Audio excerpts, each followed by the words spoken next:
Salut tout le monde, c'est Makoski, j'espère que vous allez tous très bien. Alors aujourd'hui je vous fais une vidéo un tout petit peu spéciale puisque nous sommes le 8 mars 2019 et le 8 mars c'est la journée internationale des droits des femmes. Alors j'avais fait une vidéo un petit peu similaire l'année dernière, je fais ça depuis que j'ai la chaîne et donc là j'aimerais vous parler d'un sujet que j'avais entendu à la radio. Je sais plus à quelle occasion c'était, je crois que c'est un animateur qui essayait de battre un record d'émission. C'est-à-dire, en fait, il devait rester le plus longtemps possible à l'antenne. Donc, je crois que le défi c'était 48 heures, je sais plus quoi, enfin bref. On va épargner les détails. Durant cette émission, il y a une des membres de l'équipe, une femme, qui a interviewé un vigile qui s'appelle Logan. Il a 28 ans. Alors, le témoignage, vous allez l'entendre par la caméra frontale que j'utilise. Alors, si vous n'entendez pas très bien, je suis vraiment désolé, là j'étais en route et puis j'avais ouvert la fenêtre, il faisait chaud ce jour-là. Mais si vous parvenez à déchiffrer le message de ce type, je vous cache pas que la suite sera plus que satisfaisante. Mais écoutez juste, si vous pouvez, si vos oreilles vous le permettent et si votre cerveau vous le permet, écoutez ce gros porc parler des femmes et notamment ce qu'il pense d'elles. Écoutez bien. Vous me donnez votre prénom, âge et métier. Bonjour, je m'appelle Logan, j'ai 28 ans et je travaille dans la sécurité. Est-ce qu'il y a des femmes dans votre entreprise de sécurité? Oui, il y en a pas beaucoup parce que ça reste quand même un métier vachement d'homme, mais oui, il y en a. Et vous trouvez ça normal qu'il y ait des femmes? Ça vous dérange pas plus que ça? Je trouve ça normal, maintenant après, il faut bien qu'ils travaillent aussi, donc on leur trouve des postes assez à notre priorité au fait d'un centre de sécurité. Tout ce qui est pour fouiller les femmes, juste fouiller les femmes. Que pensez-vous de la phrase femme au volant, mort au tournant? Alors ça, par contre, là, j'accepte pas vraiment cette phrase-là parce que là, franchement, citez-moi au moins un pilote femme connu. Michel Mouton! Donc, ouais, je préfère poser que laisser conduire ma femme. Non, du tout, je pas en voiture, je croise des femmes et ça bien conduire, c'est ma copine qui conduit et elle conduit super bien, donc je pense que c'est une légende urbaine. Moi, dans les sports, est-ce que c'est normal que de plus en plus de femmes s'intéressent au football et que justement en France on est plein d'équipes qui jouent au foot?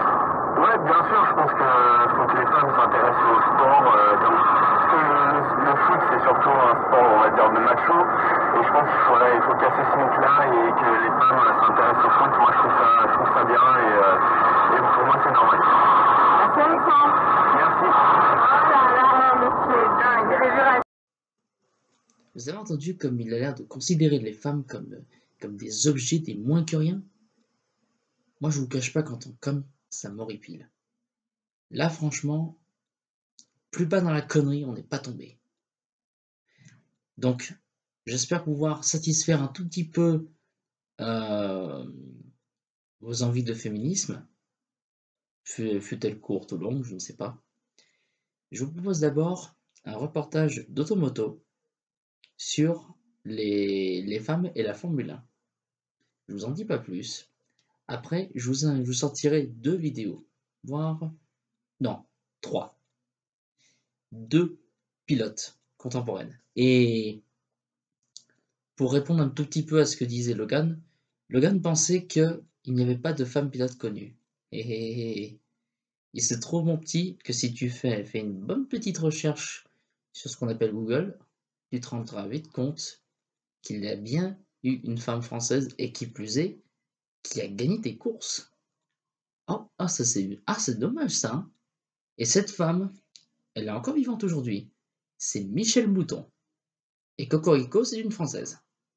Et la deuxième femme que je vais vous présenter, c'est Sabine Schmidt, une pilote allemande. Je vous laisse avec le reportage et les vidéos, et on se retrouve juste après. Âme sensible s'abstenir. Vicky Piria, italienne, 18 ans. Carmen Jorda, espagnole, 24 ans. Alice Powell, anglaise, 19 ans. 3 filles dans un paddock de course automobile, ça se remarque forcément. C'est l'été. C'est pour ça que j'ai mis ce vernis à ongles. Comme quoi, je suis toujours une vraie fille. Même si mes cheveux sont une catastrophe en ce moment. Moi, pour sortir du lot, j'ai un casque rose pour montrer que je suis une fille. Alice Powell a commencé en karting à 8 ans avant de passer à la monoplace. Vicky Piria a piloté au même âge. Son père avait offert un kart à son frère, mais finalement c'est elle qui a voulu en faire. Carmen Jorda a beau être une fille de pilote, elle n'a débuté qu'à 12 ans. Depuis, son sourire fait des ravages dans toutes les catégories. Les gens me disent toujours, c'est facile pour toi, tu es une fille, tu es jolie. Mais quand je suis dans la voiture, avec le casque, une seule chose compte, le chrono. Il faut gagner le respect des autres pilotes, quel que soit le championnat. Tu dois montrer que tu mérites ta place et que tu peux faire les choses correctement. Être une femme comporte des avantages et des inconvénients. Tu as plus de notoriété, de visibilité, mais dans le même temps, il y a tellement de gens qui pensent qu'une femme n'a pas sa place ici et qu'elle ne peut pas piloter.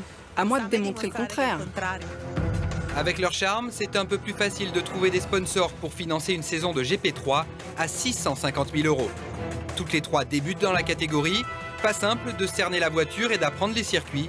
En plus, aucune galanterie en piste de la part des 23 garçons sur la grille. Elles savent que c'est un sport d'homme. Pour nous, c'est un peu embarrassant d'être battu par une fille. Donc il faut tout faire pour les doubler, tout le temps. Mais avoir des filles, ça change, c'est bien. Le sport auto est un milieu macho.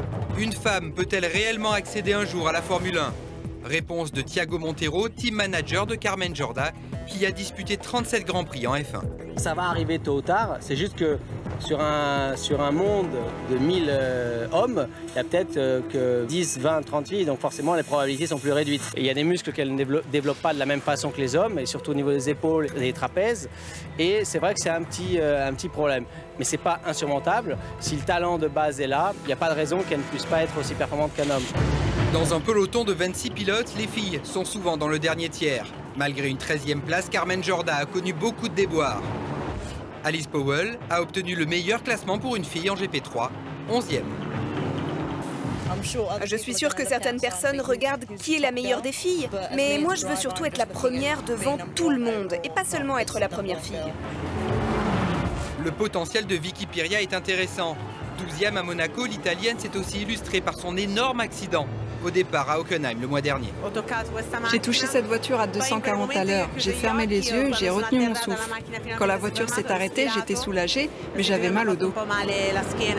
Un gros choc, mais 5 jours plus tard, Vicky Piria était de retour au volant à Budapest, motivée, déterminée pour atteindre un jour son rêve, la Formule 1.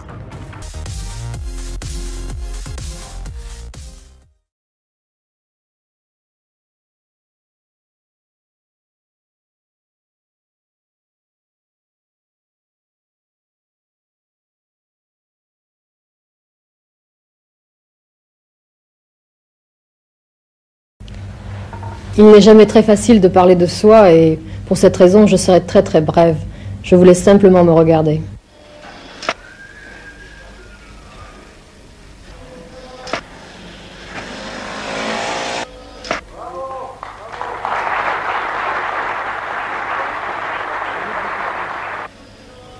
Suivant mon goût, je compose, je joue un truc...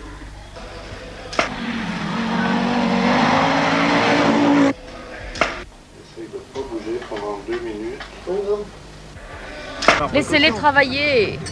Comment? Oui. Quoi? Oui, après. Quoi?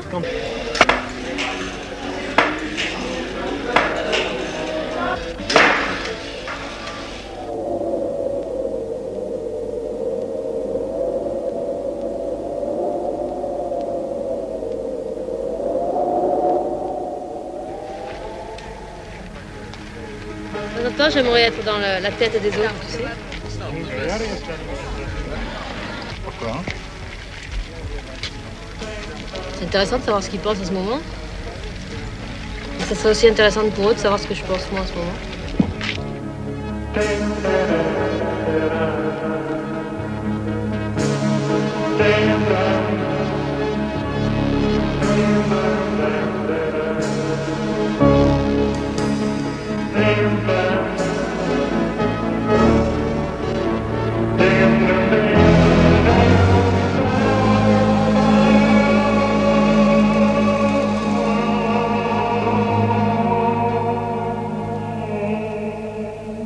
Ma première victoire en championnat du monde, c'est le Sanremo 80. C'était aussi la première victoire d'une femme à ce niveau. Quand je vais chez le coiffeur, c'est d'abord pour se remettre un petit peu en état et puis retrouver un visage normal, naturel, sans l'effort, sans la fatigue et tout. On ne pense plus à rien quand on parle de tout et de rien, c'est vraiment le moment de détente. Je passe de prendre les pantalons là-bas, mais... C'est belle. Pas pour moi. C'est belle, non.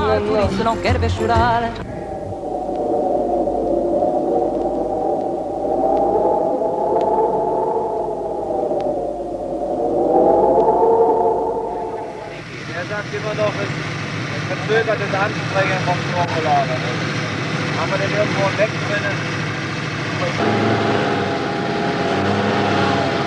Il y a encore une petite tache là, il faut l'essuyer parce que comme on va leur faire voir qu'on y voit bien, ça va leur faire drôle.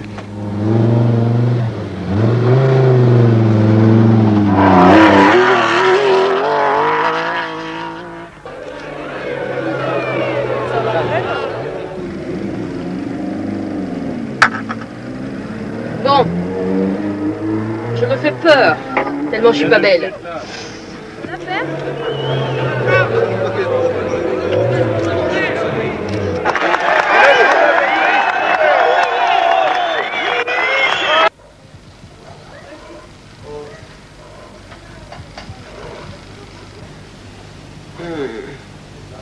En douceur, hein? Ouais, elle ronronne là. Ouais. C'est équilibré. Là? Ouais. Comme ça?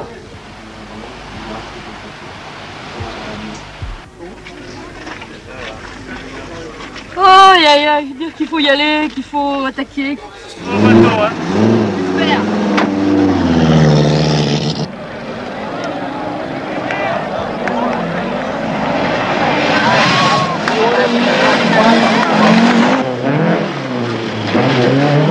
Dans l'attaque, l'état de grâce, c'est quand on croit qu'on vole, qu'on n'a plus l'impression de forcer, on a l'impression qu'on est à la limite partout sans y être. On sent qu'il ne peut rien vous arriver, que c'est dur à traduire par des mots, mais tout est parfait. C'est un moment où tout est parfait. Voilà.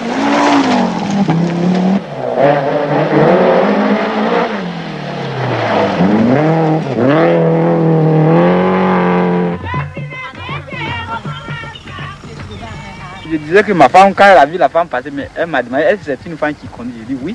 Mais dis donc, elle n'a pas peur de la mort?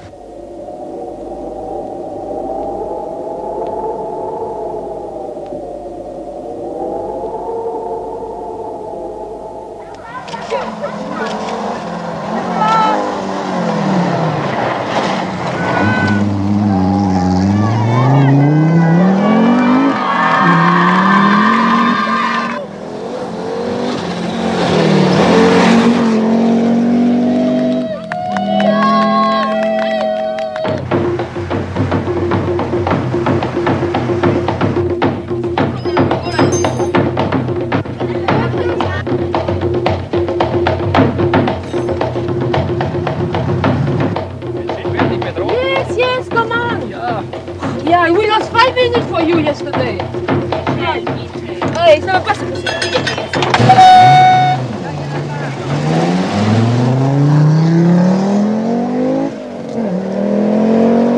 Exactement, elle a encore en tête, alors vraiment, c'est formidable. Et je crois qu'elle va remporter. Je souhaite qu'elle remporte. Si bon Dieu, il faut que le bon Dieu soit avec elle.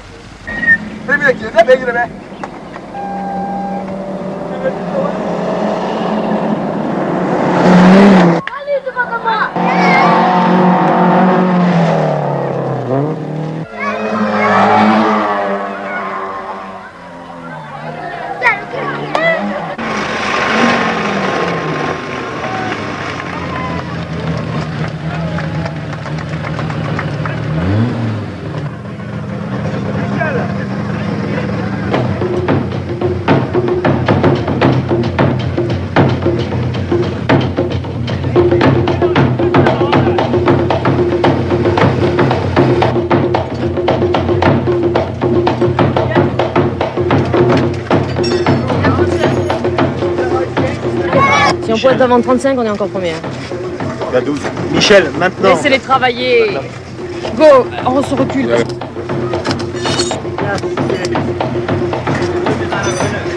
On avait à ce moment-là 1h20 ou 24 d'avance sur Walter et on a décidé par sécurité de changer la boîte. Seulement, le mécanicien, il y a eu un problème technique qui fait que quand la boîte a été terminée, eh bien, les vitesses ne rentraient pas. Et quand ils ont enfin réussi à faire rentrer les vitesses, il n'y avait pas d'embrayage.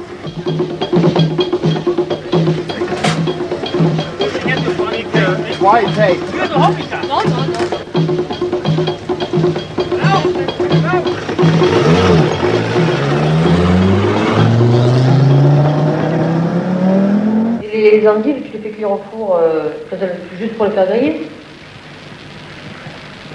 Ouais. Ok. Sur combien de dîner? Ah d'accord. Bon, si c'est pas bon, je t'appellerai demain matin.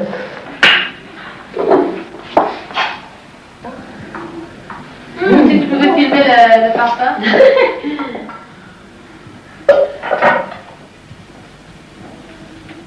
Ah, tu vas manger ce soir, je sais pas si ça va être... En même temps, c'est quand on fait la cuisine, après on n'a plus faim.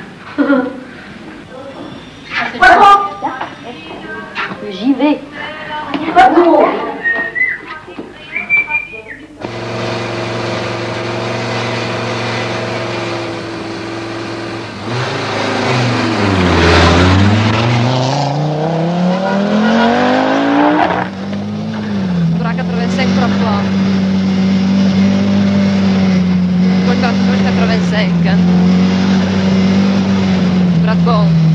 Droite gauche 80, ok. Droite gauche 80. Droite 80. Bon. Vedi, droite gauche, droite 85. Droite 85. 3 fois ferme. Gauche 85.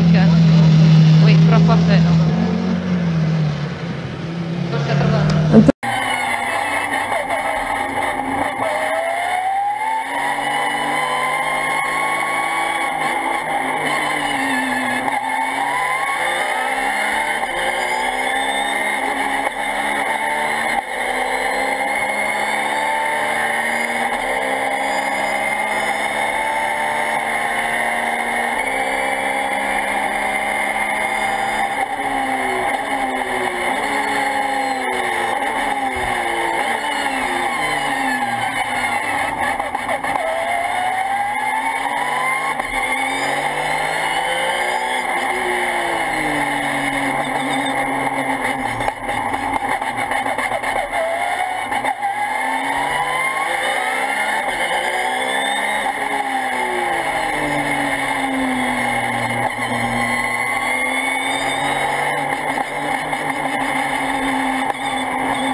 Voilà, c'est tout pour cette vidéo spéciale Journée internationale des droits des femmes.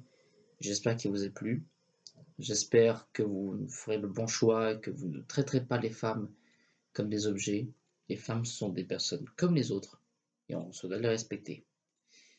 Et puis à tous ceux qui pensaient, comme Logan, qu'il n'existait pas de femmes pilotes, ouvrez un petit peu votre esprit. Ayez l'esprit large. Internet c'est fait pour ça. Internet c'est fait pour se cultiver. Eh bien, il faut croire que lui, il était plus occupé à soulever de la fonte plutôt qu'à travailler sa matière grise. Alors que moi, si vous regardez bien, j'ai pas de biscotto, mais j'ai été assez intelligent pour savoir qu'il y avait une femme pilote qui avait gagné, et en plus une course mythique. La fameuse course Pikes Peak. Pour ceux qui connaissent, vous savez que c'est compliqué. Elle l'a fait. Elle l'a fait. Pas au volant d'une Française, j'en conviens, mais elle l'a fait. C'est une femme, elle est française, et elle l'a fait. Je ne sais pas ce que je dois rajouter de plus. Alors cette vidéo, elle apparaît un tout petit peu longtemps après la dernière que j'ai faite, qui avait rapport avec les gilets jaunes. Vous croyez que je m'en suis arrêté à là? Non, non, non. Là, c'est juste une petite pause spéciale pour cette journée un peu particulière. Mais pour le coup, je ne sais pas si je vais continuer sur les gilets jaunes ou autre chose. Mais quoi qu'il en soit, je vous dis à très bientôt pour une nouvelle vidéo. Salut tout le monde.